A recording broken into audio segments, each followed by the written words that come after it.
Hi everybody, my name is Stevie B. I'm a recovered, grateful alcoholic, and it's really wonderful to be here with you guys. God bless you. My home group is the Golden Text Group of Hollywood, Florida.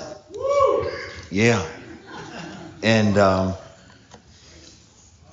before we get into the came to believe that a power greater than ourselves could restore us to sanity, I just want to take just a moment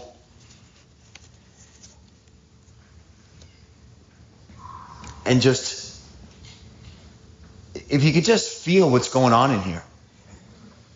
Like, we have found a piece of heaven. I don't know about you, but I feel so fortunate to be here tonight.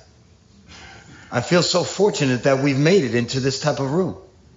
That this is going to be, that this is a little, like when we get to heaven, this is the way it's going to feel. With the Lord being in front and center, but we get to be, hey, oh, you made it? Okay, great. Oh, wow. That's shocking. I didn't think you were going to be here, but that's great to see you. Oh my goodness. I knew you'd get here. Oh, okay. But I mean, this is a slice of heaven. I mean, it really is. We were once lost, now we're found. We once didn't have direction, now we do.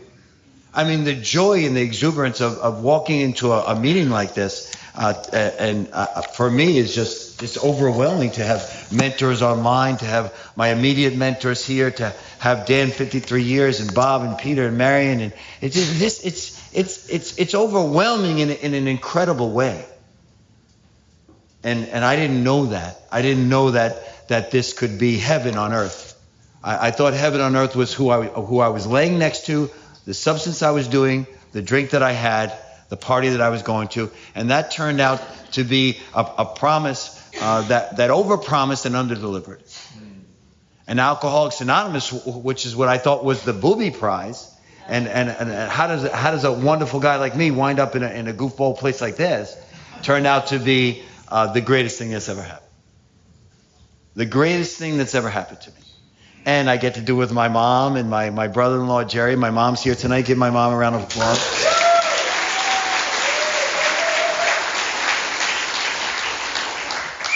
And she's feeling better, praise God. And the car's still in the shop from last week. Still in the shop, thousands of dollars later. But we're hoping that it's going to work out. And we'll have that back soon, hopefully by next week. Not that has anything to do with the meeting. Last week we talked a little bit about the problem, about the problem of alcoholism, the problem of addiction. And this week we're going to get into page 52. And I learned this from Peter. And Peter showed this to me. And I'd been in AA 20 years before I saw this page. And Peter said, matter of fact, he's like, the bedevilments. And I go, of course, the bedevilments. And he goes, yeah, page 52. I go, yeah, of course, page 52. And then I just waited, to see exactly what he was talking about. And he said, well, of course, that's the problem. And I'm sure you always do the bedevilments when you do the steps. And I go, of course I do the bedevilments when I do the steps. And it was eye-opening to me. This whole thing, nobody has all the knowledge except for God. And, we just had an amazing young lady that just finished the steps here with us, and we learned things from her, and we learned things from Peter, we learned things from Bob, we learned things from Sheldon, but really it's all coming from our Creator. The entire thing. Our Lord gave us this program to two drunks between 1935 and 1939, and here we are today. And it's all written down. The manual for this is all written down in the first 164 pages of the Big Book of Alcoholics Anonymous. And then there's great stories that we can read in the back of the books, but then the manual of what we're doing, everything that we're going to talk about over the next couple of weeks, everything is in the Big Book of Alcoholics Anonymous. And that's the great fact, the great commission for us, right? The great news for us is it's in here. And it's exciting. And here's part of the problem. We were having trouble in our personal relationships. I was having problems in my personal relationships. Were you having problems in your personal relationships? If you live underneath the stairs in your house, it's hard to have personal relationships. Okay, so that's where I resided, underneath the steps in my house. It was very hard to have a relationship with you. I only came out at night, and I peeked through a hole in my door. I devised this unbelievable system so that I knew when the police were about to enter into my house. I developed this incredible peeping system where I would see them a mile down the road, and I only have one eye, so it's very hard to peep for that long. So I was definitely having trouble with personal relationships. I could not control my emotional natures. I would get this thought, and I had this incredible vision where I was a genius, and I would go purchase items to back up this idea that I had. So I would get this vision, and then I would go to Home Depot or Office Depot, which was kind of the place I hung out in, Office Depot, because that's where geniuses go to buy stuff back in the day, Brent. Back in the day, that's where we'd go 30 years ago. And I would buy a ton of stuff in my incredible genius mode, and I would fill up my house with all these things. And then when I would sober up, I had no idea what all the things in my house were for. But still, I would open up the boxes and try to figure out exactly what my idea was. So I was definitely having emotional natures. I was also violent and insecure. That's a bad combination. Violent and insecure is a bad combination. And I was prey to misery and depression. We were prey to misery and depression. These are the bedevilments. These are the opposite of the promises. These are the things we suffered from. And this is not fun part. This is the part we want to talk about, that these are the things that we had going on before we found this new solution. We were full of fear. Remember those days when you're full of fear? Of course, fear can crop up today on any day. I had some fear things going on today. And fear for me, I'm not looking to get into any debate, but fear for me is really a lack of faith. So when I get into fear, I'm not trusting God. Romans 8:28 says God works out all things for those that love him. In that moment, I'm thinking that he doesn't love me, or he loves me, but I'm not his top concern, so I need to be very fearful because I'm not sure if he's running the ship. And then so even in sobriety, years and years and years and years later, I can be fear-based in that moment, and that means I'm pushing out God. I don't trust him. I don't trust God. We were unhappy. We were unhappy. We couldn't seem to be of real help to other people. Well, of course, the whole world centers around us when we're drinking. Okay? Me, pour me another drink. And so these are the bedevilments. Page 52. Thank you, Peter, for showing me this. Was not a basic solution of these bedevilments more important than whether we should see the newsreels of the lunar flight? Of course. If we can't identify the problem, why are we here? We had a problem. And on any given day, I can still become the problem sober if I'm not working on the maintenance of my spiritual condition. And my mentor, Dan, who's got 53 years, if it does not work on his spiritual condition, he can be restless, irritable, and discontent, just like anybody and just like any human being. The amount of time that you have sober does not guarantee serenity. I want you to know there's many people on the planet that are sober and are miserable. So your sober does not equate to serenity. A relationship with God equates to serenity. And today I had a lot of fear. And so I got in the car with my mom, and my mom, she puts it into perspective for me, because she reminds me on how bad it was. And I say to my mom, I say, this is a bad day. And she goes, were you underneath the steps today smoking drugs? And I go, no. I said, but I had this was a tough day. She goes, did you lose your clothing and was arrested on Federal Highway? I go, no, I wasn't. So I said, but Mom, I'm trying to explain to you that this is a really, really tough day. She said, because I didn't get the call from the Miami police, from the Miami jail to come bail you out because you had a 6 felony car crash today. She goes, did you? And I go, no, definitely not. So your mom can put it in perspective for you, right? Because that's how bad it was. These bedevilments were terrible. And for me, it accompanied usually being arrested Not that I did heavy jail time, because Jerry always wants to put me down for not doing long-term prison time. And I give you props, the people that did long-term, okay? Some of the people from New York in this area, but I still went to jail, okay? And I think that that's a pretty big deal, okay? At least for my family, I was an overachiever. No one else went to jail. I was the first to go to jail several times. And when we saw others solve their problems by a simple reliance on the spirit of the universe, when they say spirit of the universe on page 52, they're using a capital S and they're not talking about doorknob. Now remember, the big book says that your understanding of God, however inadequate, is still a good place to start. So I'm not saying, someone said to me a couple weeks ago on the meeting up here in Boca, they said, if I would have heard a speaker like you speak, I would have left. And I said, well, where would you have went? I mean, it didn't seem like there's a lot of other options, because I would have tried it. I mean, so you're telling me that if you heard too much God in a meeting, you would have left, and where would you go? I mean, because when I was out there, and if someone had told me that they were going to give me another drink if I professed myself a Hare Krishna, I'm a Hare Krishna, you know what I'm saying?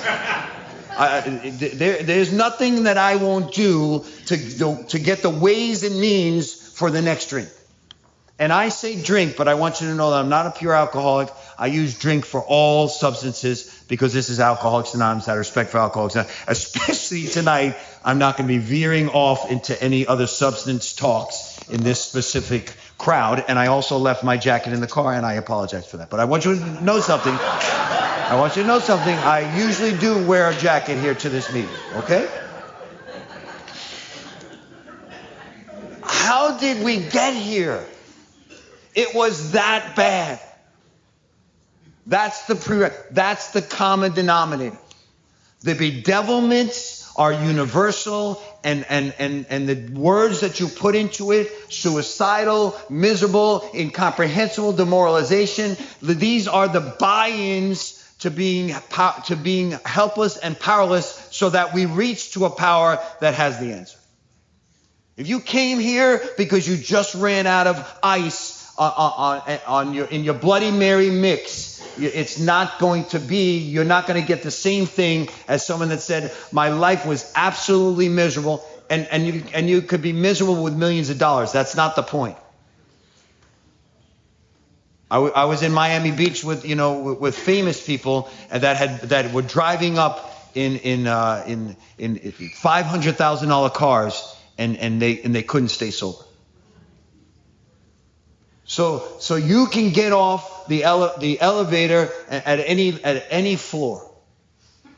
And my last day of using, which was January 2nd of 2002, my last day of using this time was not the worst time. I didn't even get high. I was underneath the stairs in my house in a luggage closet, and I had everything set for me to get high, to get drunk. I had everything set. I didn't dress because I didn't think I would get caught. So I was underdressed for the occasion to be caught by my mom and my wife. So I was underneath the steps, and I had everything lined up, and I was about to get lit, and then I missed the mark. And so I didn't get lit. So I'm underneath the steps, and then I come to in the morning, and my mom's standing over me, my dad's standing over me, my wife's standing over me, and they're crying, and then quickly my mom's from Brooklyn, so the crying went to she's not a crier, she's more of a hitter, and so she's like, she went right from crying to get the F out, like that kind of situation. My worst day, I didn't even get loaded. I never made it to loaded. And that's the day I got off the bus. And you guys welcomed me in. And there was a beautiful man by the name of Dale, may God rest his soul. He died sober 14 years.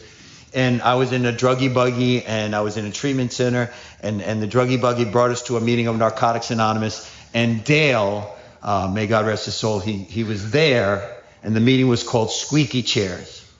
And not the official meeting, but that's what we called it from the treatment center. And Big Dale ran out to me, and he said, welcome home. And what I want to say to you, if you're here tonight and you're just coming back, welcome home. Amen. Welcome home. This is a program that is all inclusive, never exclusive. We are so happy you're here, and you don't have to relate to everything that I say. All you have to do is understand that we absolutely, categorically love you, and we want you to be here. And that's what Big Dale did for me. He ran out to me at the Squeaky Chairs Narcotics Anonymous meeting, which is the meeting that the treatment center took us to, detox took us to, and he said, welcome home. And I've been coming ever since. And I'm grateful to him.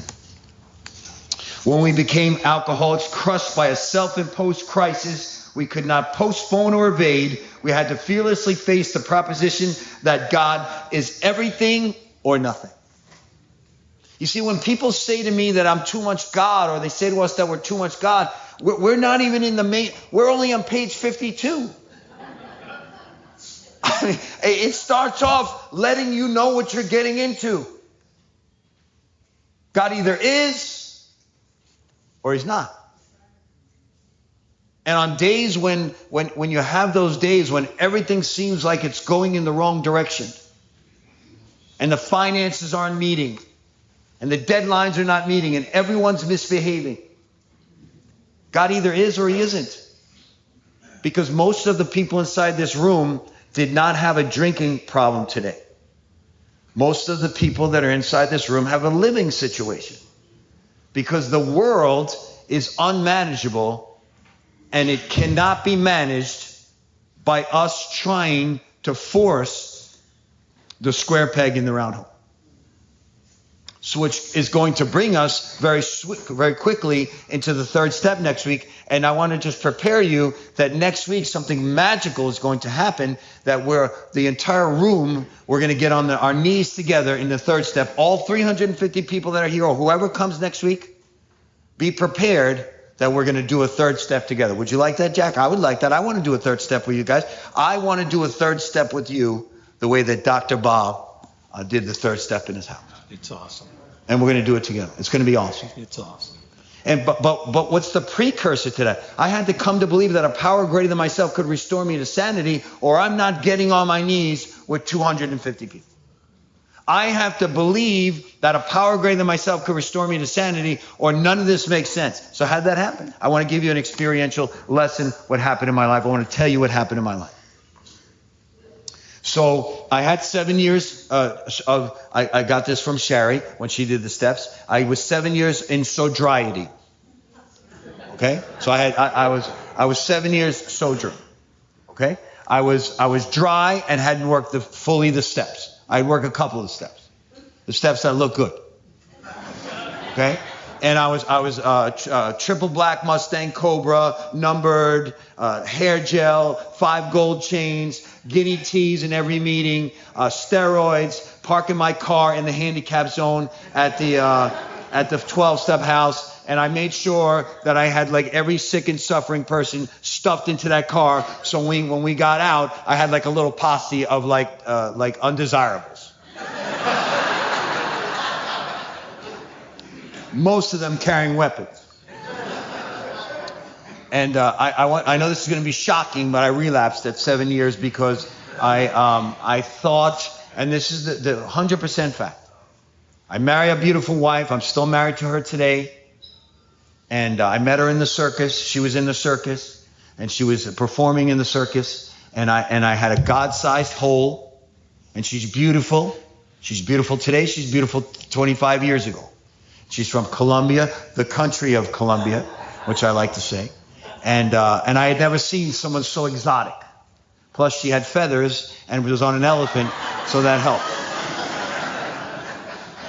And because I was so sick and suffering on the inside, I figured and the steroids stopped working, and all the outside stuff stopped working.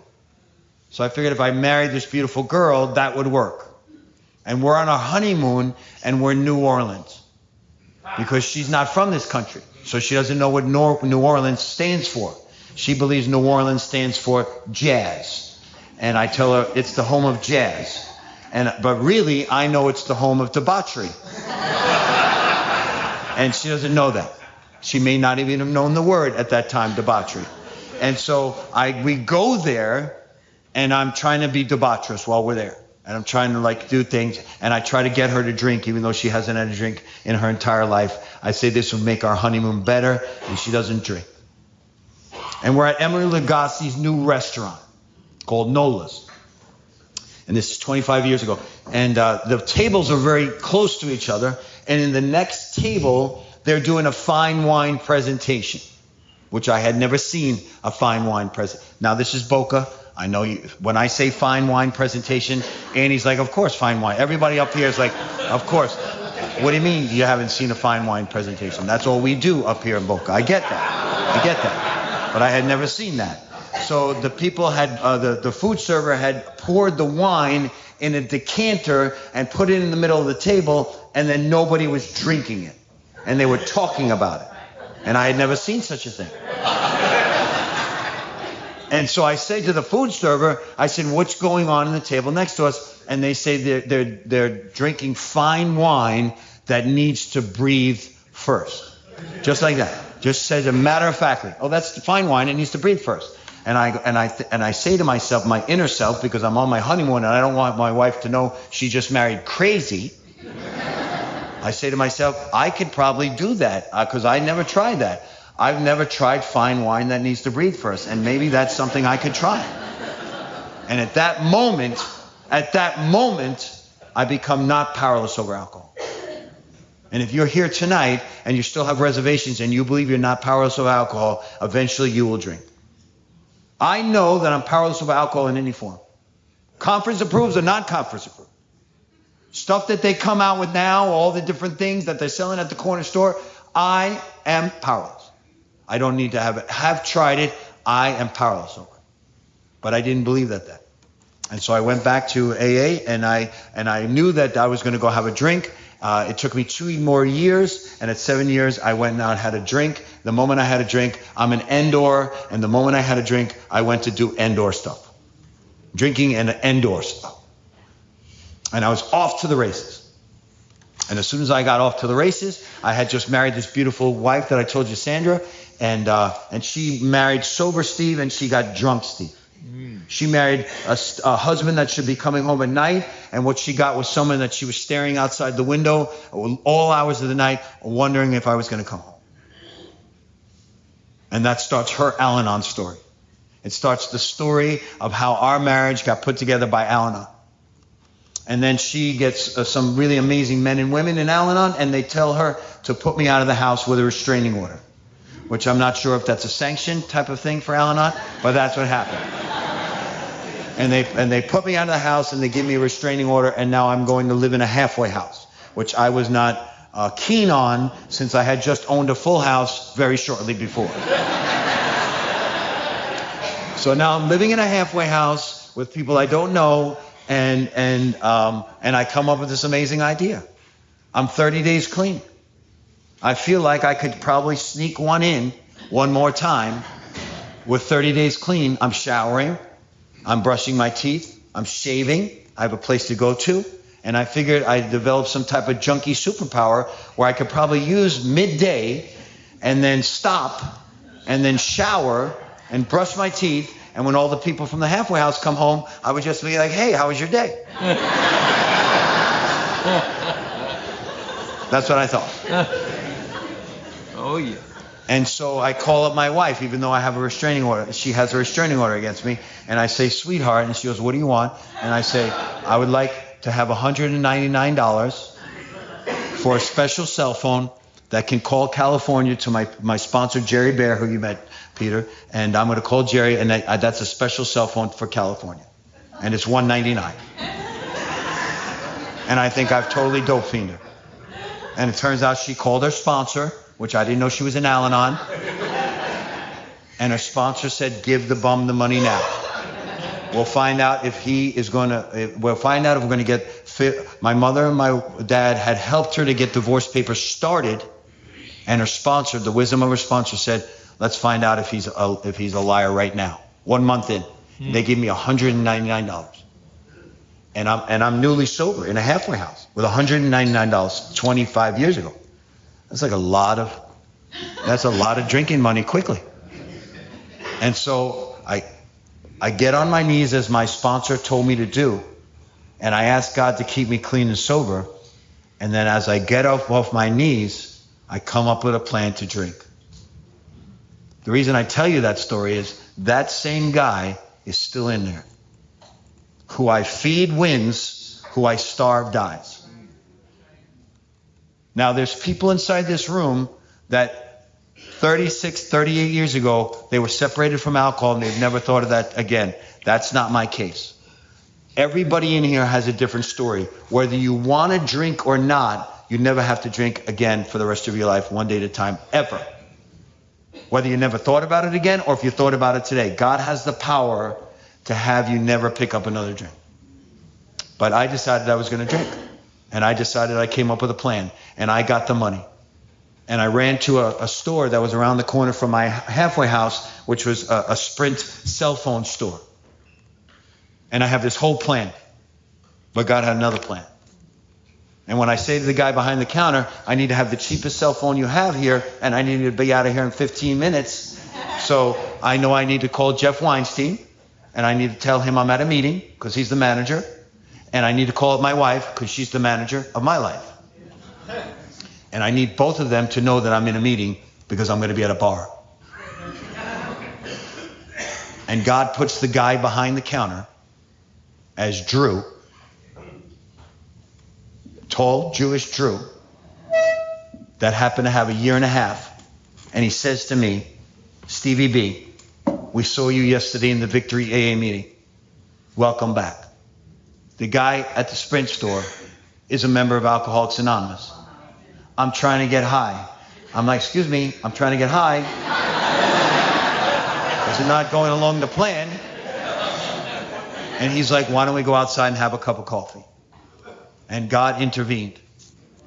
Came to believe a power greater than myself could restore me to sanity is not a thing you do in treatment and write it stuff down. That's great. It's awesome. It's great you're doing it with your sponsor. It's great you're doing it in treatment. It's great you have a handbook for it. But coming to believe that a power greater than yourself can restore your sanity is you doing something differently, which was me praying on my knees and God delivering a different result than I've ever had in before in my life, and him showing me that he's real, and he continued to show me he's real. And that day he showed me he's real, and 11 months later I go home and my wife invites me to come back and live in that house, and I turn my mattress over after I just got on my knees, and I thank God for bringing me back home to the house that I was not allowed to come back to, and I turn the mattress over and there's my stash, there's my alcohol in the middle of my bed and underneath the mattress, and I hadn't remembered I put it there, and now it's the first time it's me staring at the stash.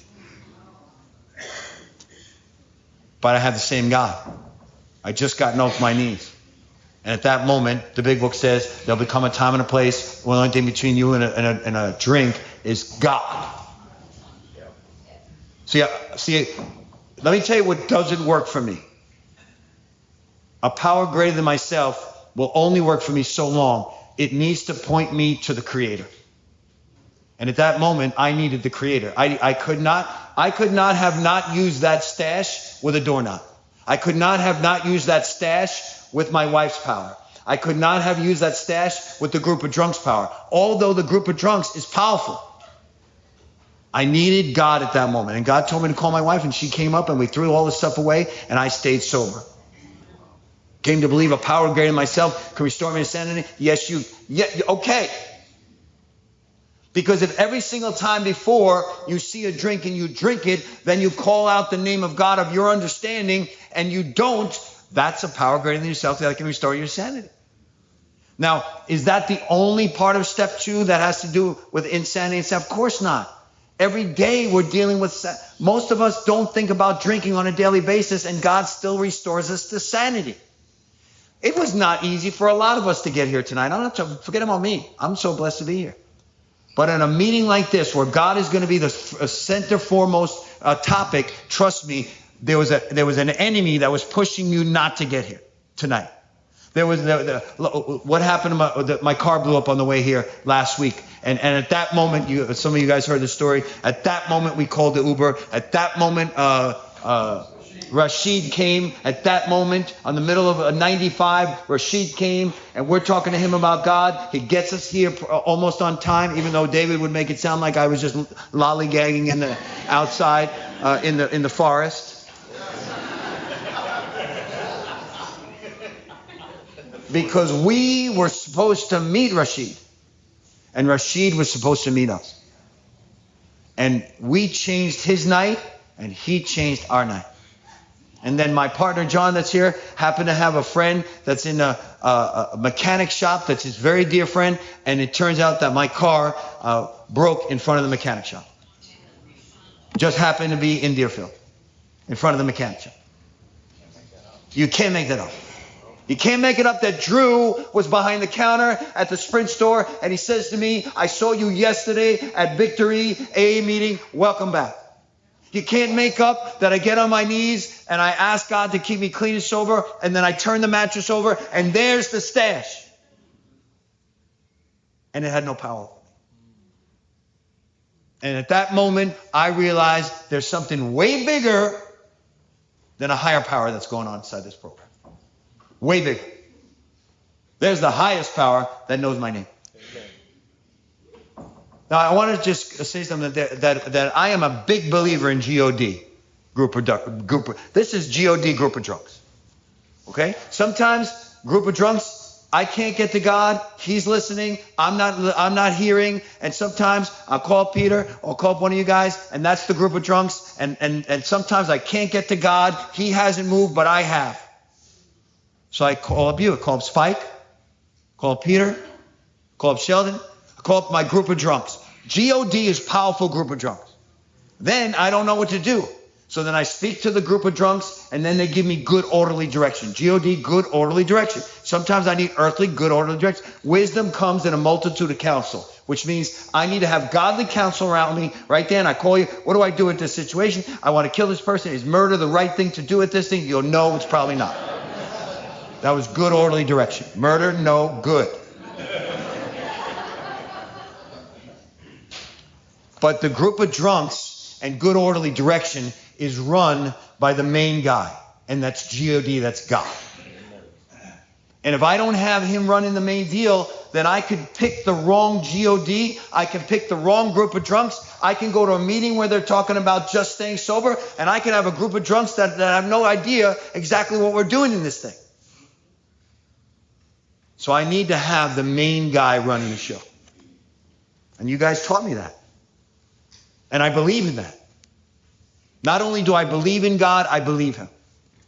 And he said he has plans to prosper me. He has plans to prosper us. He has plans to prosper us and not to harm us. I must believe that. Otherwise, I'm just paying lip service. And sometimes I do. Today was a tough day. But my mom put it in perspective. And if I would have called Russell, he would have put it in perspective. But please keep Russell in prayer. He's going through cancer treatments right now. But Russell's told me the same thing for 23 years. 23 years, same exact story, same exact thing. This is what he tells me. I call him up. I go, I just had a problem with my wife. And he says, you have a wife? I go, my job is killing me. John's killing me. My job's killing me. He goes, you got a job? My car just broke down on 95. It's costing me $1,000. He goes, you got a car?